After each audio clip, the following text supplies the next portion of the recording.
Hi, I'm Crafty Patti, and thank you for joining me for this exciting craft.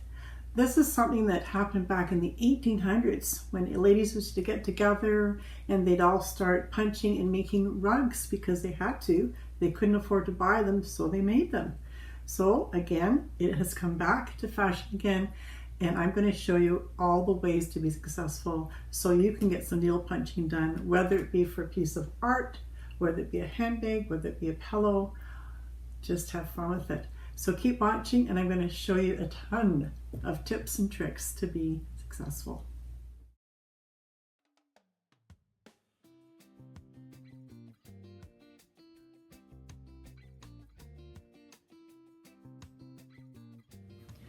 So let's talk about round frames, and obviously that would be an embroidery hoop, right? Well, your basic embroidery hoop just does not hold it tight enough.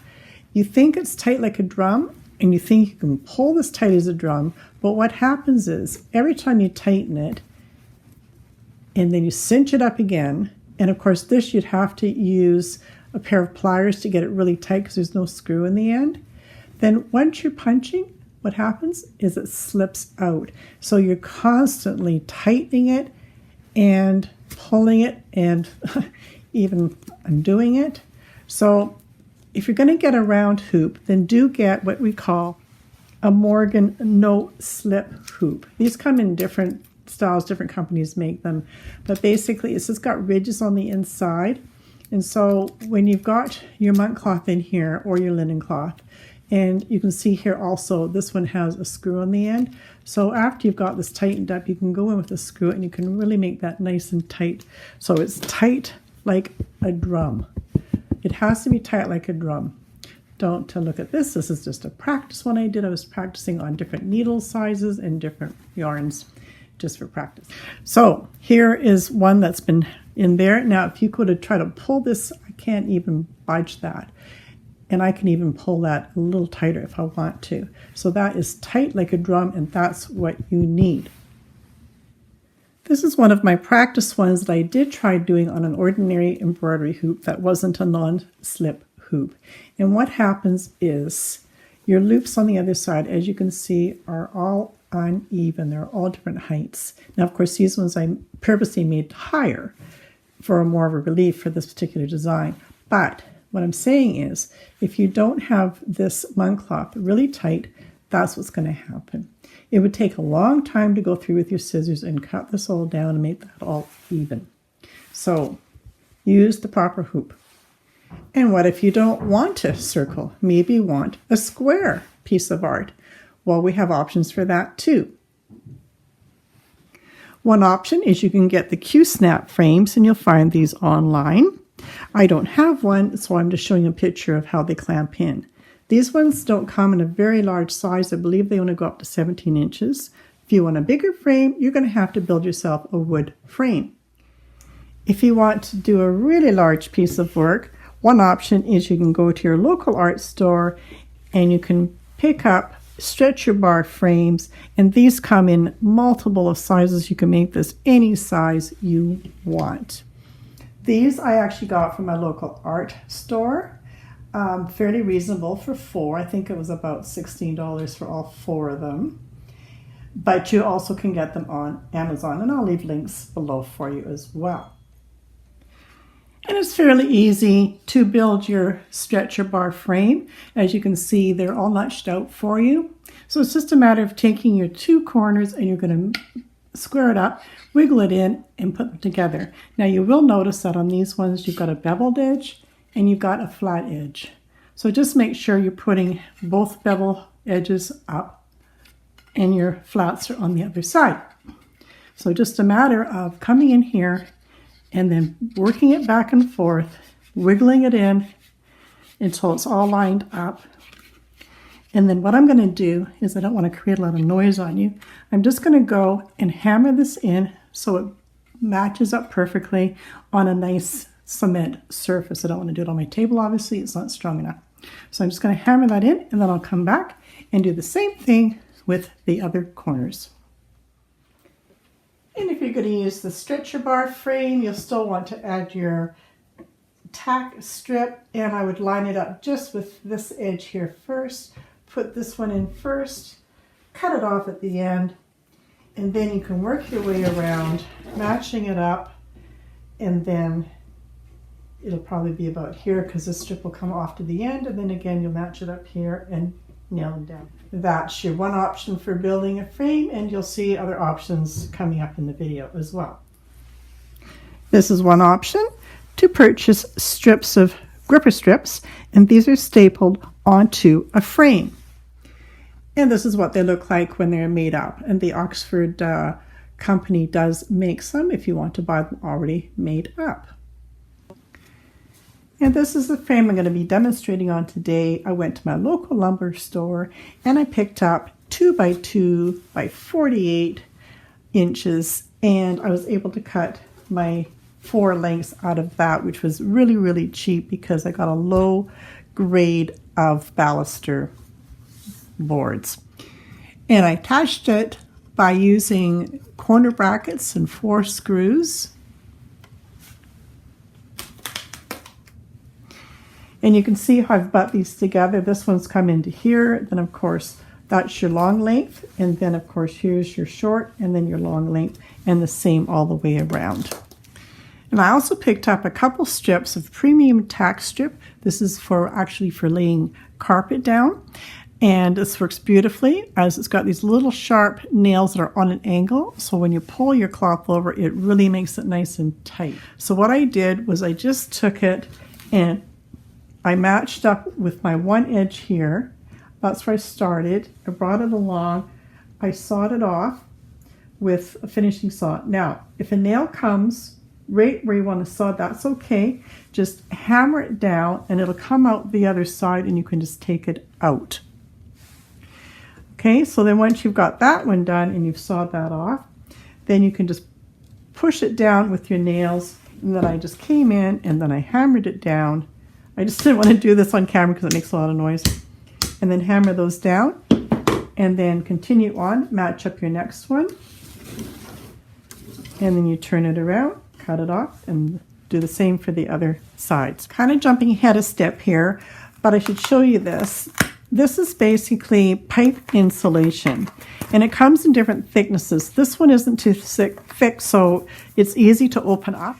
There are some that are a lot thicker, like this one, which you don't really need, and it's really hard to open that one up. So I do prefer the smaller thickness. Now, the reason I'm showing this now is because when I was sawing this, I put this over my tacks like that, and the board was hanging off the edge here. Then I have something to grip onto to protect my hands, and then I could come in with this over the edge of my table, and then I sawed off my end. Just as a little trick there to protect your hands, because these are really sharp.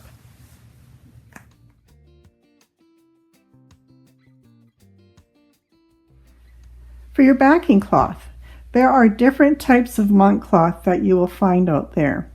This one, I got all excited because they said they sold it at my local fabric store.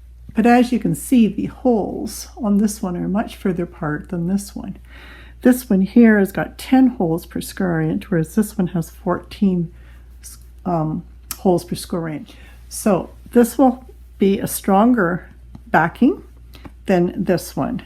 This one will be easier to work with because you've got more holes. This one here, as you can see, is a true monk cloth, because you'll always know that by the white lines that they put into their fabric. Both of these will work for anything from a 4-ply yarn up to a bulky yarn. You'll be able to work with both of these. And if you want to do more fine, delicate work, then you would work on a primitive linen or a natural linen. And as you can see, the weave is, see if I can zoom in here. The weave is very tight, but even. And this you would use with a fine needle, not your regular needles. Because the monk cloth will ravel a lot, you want to protect it with something so it doesn't all come apart on you. I have left one selvage edge on, so I don't have to worry about this edge. So I've just lined up my monk cloth on my board here, so I've got a little guide so I can see where I'm taping. I'm just going to pull out a length that's the same length as my monk cloth and only tape it halfway up.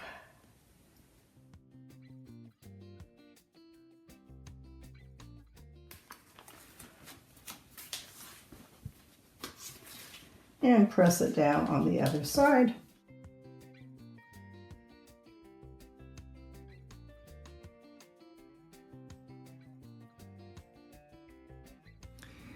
And I'm going to be using a fabric pen. This is Unique Creative, and it has an air erasable and a washout.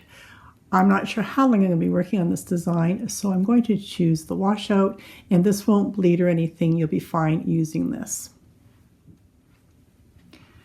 So I'm just going to go around and just mark out on my monk cloth the edge of my frame, and then I know I have to come in from that to make my design. You can draw in anything you want. This was more of just a freehand, abstract, crazy, nilly, whatever you want to do. So that works. Now we want to come in from that design. So you'll find that when you come in and you press hard enough on the monk cloth, you can draw a pretty straight line.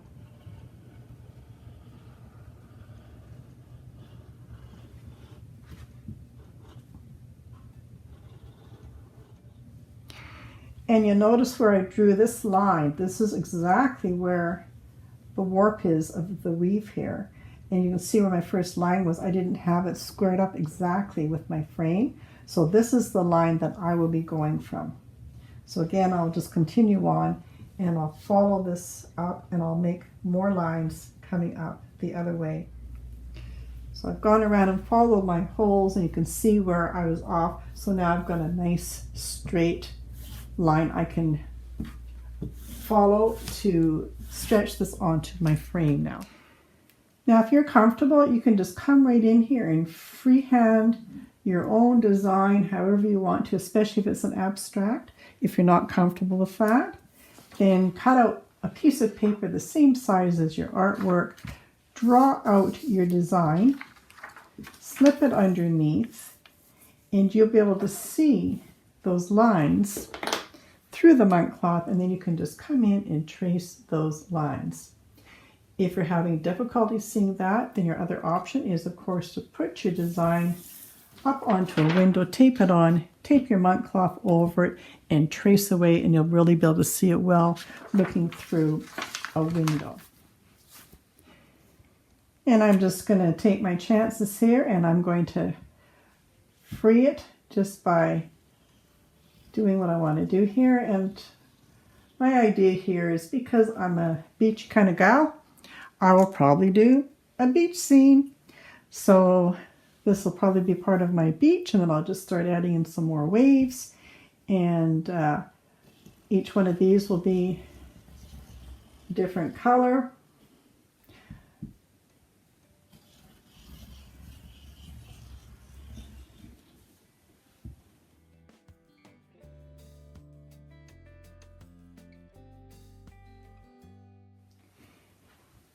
And again, I want a straight line, so I'm going to use those wonderful holes, and I'm going to pull right across to make a straight line for my horizon line. So right about here, let's try about here. Let's find a hole and follow it all the way through. I'll get that nice, whoops, that nice straight line.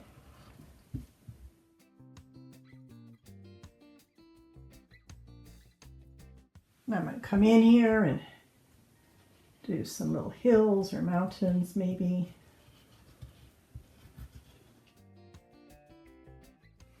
And I'm just going to use my roll of tape so I can do a bit of a half circle to make it look like the sun's going down for a sunset.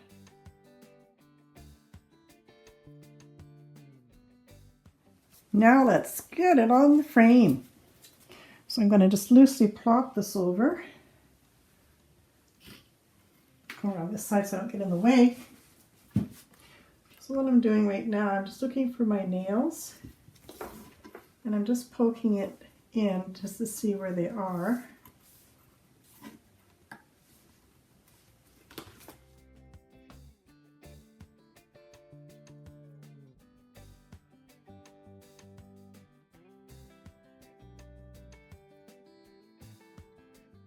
I'm kind of lifting and pulling this way at the same time. And I'm not doing a big stretch yet, I'm just placing.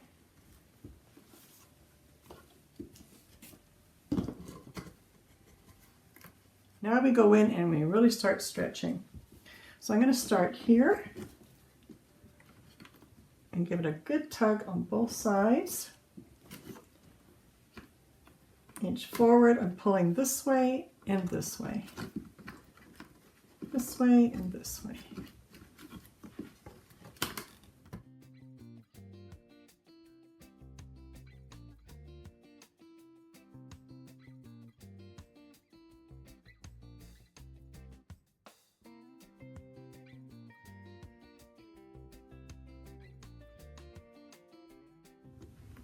And you just got to keep going around and adjusting it.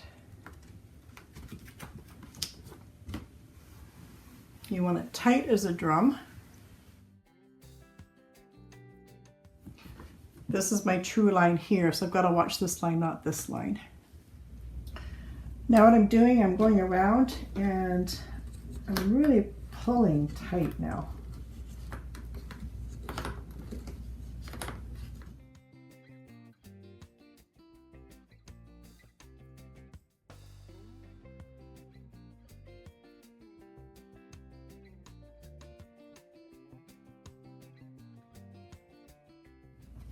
And then once you've got this tight like a drum, you can go around and you can feel the indents. It's indented right here. I know I've got to pull it here.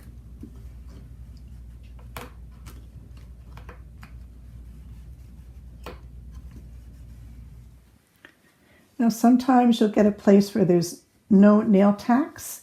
So that's where you might have to come in with a thumbtack and go around and look for any other areas that's lacking, like in here. Like I say, you want this tight as a drum. Now, if you're getting your monk cloth pulling like this, that's okay. That's a good sign. It means that you've really stretched your canvas and it's on there good and tight.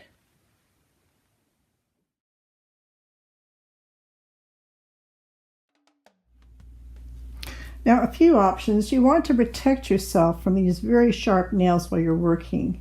Now, I don't like to promote buying foam, but I mean, I know it's one option. There's also, which is also foam, sorry. This is pipe insulation and it's already curved and you can just cut it to the size that you want and it's very inexpensive. And then what I would do is just bring the one edge over the nails on the one side, work it down to the other side, and then let it roll over the end here.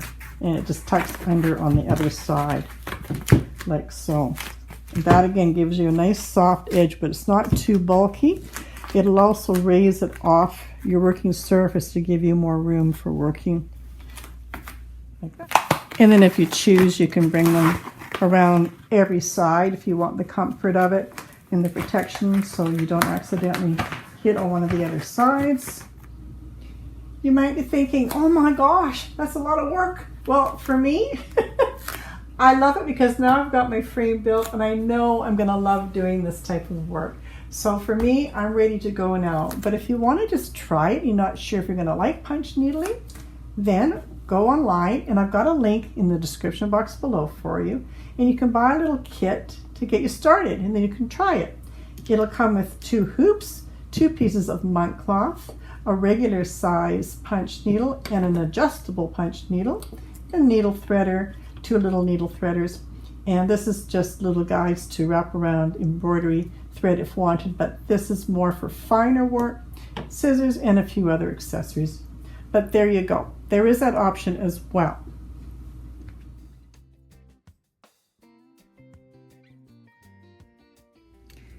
And now for your punch needles. These are actually the 2 that came in our kit that was under $20. And these adjustable punch needles are very easy to thread. They give you a threader that comes with the kit and you're just coming into the end here. It's going all the way down till you see it come out the end. You just pop your yarn in and then pull it back out the top. Take it off your threader. And then the last thing you need to do is just to bring it through the end, through that hole. And you can generally usually use your fingers to do that. It'll come through quite nicely. And that's the threading. And this one is adjustable. So you can actually get 1, 2, 3, 4 different lengths out of there. So here's your first length. And then just by moving this up to the next slot, there's your next length that went up again. I'll try to go this way so you can see the difference. And up again. And even longer for the last one. So you can get really long loops. And you'll get anywhere from a 1/4 inch loop, that's about 0.64 centimeters, to 5/8 of an inch. And that would be about 1.59 centimeters. And this is just to give you a rough idea of what the loops look like. When you're working, of course, you're always working on the back side, and this is the right side. So here's your loops, and you can see that it's gradually getting taller. So there's your 1/4 inch up to your 3/8, and then up to 1/2 inch, and then up to 5/8. So if you want to do any contour work, it's great for that. And I would say the Cadillac of all punch needles is the Oxford. These are costly. They can cost anywhere from, well, depending where you buy them, I would say anywhere from $40 to $55, depending where you are. So these ones are thread a little bit differently, as you can see. And you'll see the difference in the design, whereas this one is a round shaft, and this one you can see how they've actually bent up the sides. And on the end, it's definitely a much sharper point than the other one as well, which produces a very beautiful punch needle experience because it goes into the cloth really smoothly and you can really tell the difference. And so that's why it's the Cadillac. And the threading is super easy with the Oxford. It just goes right down the open slot there, and then this portion here, you can even thread that by your hand without having to use any type of a threader. You can pop that right through here and pull it through with your fingers. You didn't even need a threader. And then it just goes back and forth until you can feel it slide beautifully through the center channel, and you're ready to go. And now the next thing you need to know, what size of punch needle do I want to get? Well, of course, if you've got an adjustable one, then you've got 4 sizes in one. If you go for the Oxford, they're not adjustable, so you have to decide which one you want. This one here, I know it's an 8 because they punch it on the bottom side, right here. Now, a regular one, I would say if you're only going to buy one, then buy a number 10. The larger the number, the smaller the loop. So I would have probably punched these on, say, maybe a 12, and then these ones were probably done on maybe an 8 setting. So it kind of gives you more relief work if you want to have different heights. But if you want to get the Oxfords, of course, you want different heights, and you've got to buy quite a few, and they are on the expensive side, but they're beautiful tools.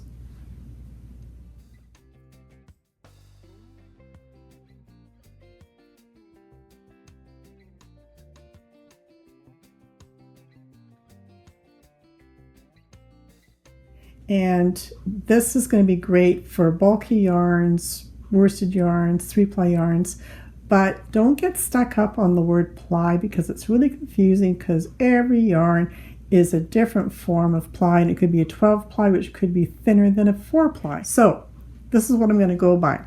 What you want to do is look for yarn that's no bigger than 1/8 of an inch, or that would be 0.32 centimeters. And so here's some yarns here. This is just an acrylic yarn, so if I place that on my tape measure, I can see that that is exactly 1/8 of an inch. This one here, it's smaller, it's probably almost a 1/16, but these will work as well. These ones were acrylic yarns. These ones are actually wool. Again, just place them down and you'll see if they'll fit or not. This one here is Burnett Roving, and it's a bulky 5. And this one is really borderline. So that's going over.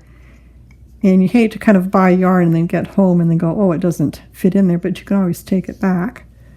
But if I want to try this, and if you do have a bulkier yarn, then of course you can certainly go in with your threader, and that will help get that through the top little hole there.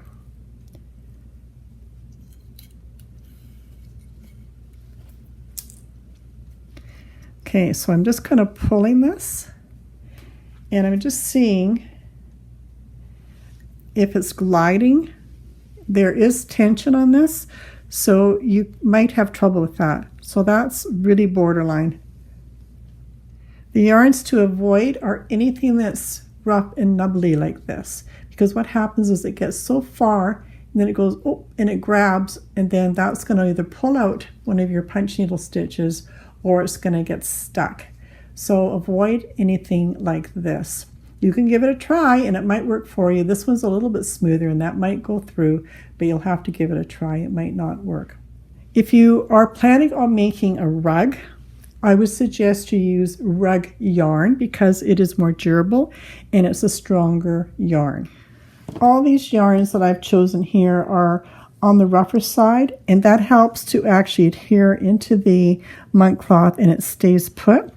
Whereas if you get into some really, really soft baby yarns, they're very, very smooth and they will tend to slide out a little bit more. So again, not the best choice.